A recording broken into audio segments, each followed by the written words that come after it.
Hi friends, welcome back to the Big Joy of Learning with Bijoy Ji. Let's continue with Money Matters Simplified. In The Language of Money, we are talking about key financial terms everyone should know. Today we are discussing equity.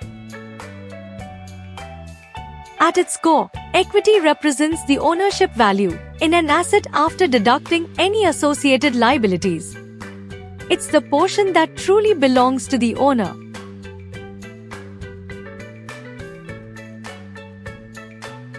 Consider this example. You own a house worth 3 lakhs rupees, but you have an outstanding mortgage of 1 lakh rupees. Your equity in the house is the difference between the property's value and the mortgage, that is, 2 lakhs rupees. This 2 lakhs rupees is your stake in the property. In the business realm, equity is calculated as the difference between total assets and total liabilities. This is often referred to as shareholders' equity or owner's equity.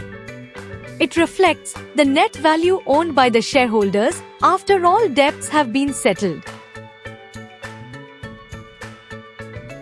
Equity can take various forms. Common stock. Shares that represent ownership in a company, giving shareholders voting rights and a claim on profits. Preferred stock. Shares that provide dividends and priority over common stockholders in the event of liquidation, but typically without voting rights.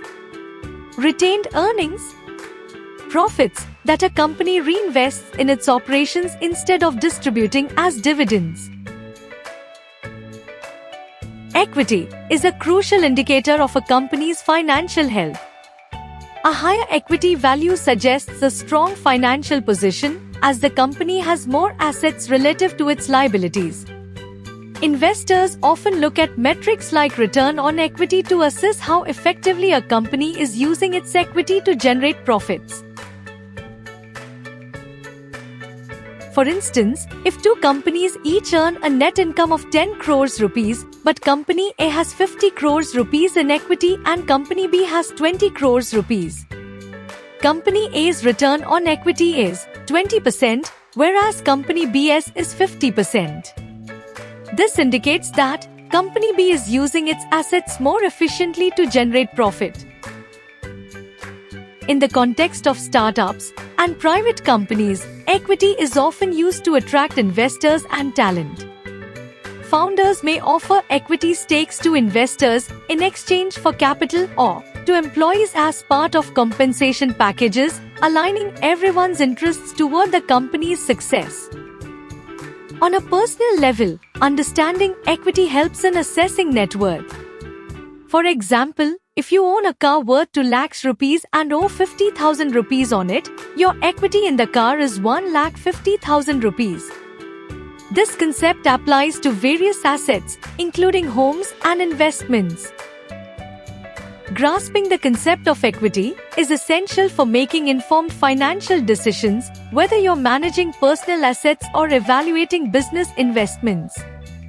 It provides a clear picture of ownership value after accounting for debts, serving as a vital measure of financial health. Equity, calculated as the difference between total assets and total liabilities, is a fundamental element in finance and business. Continuing with the topic on language of money, we'll talk about depreciation in our next session.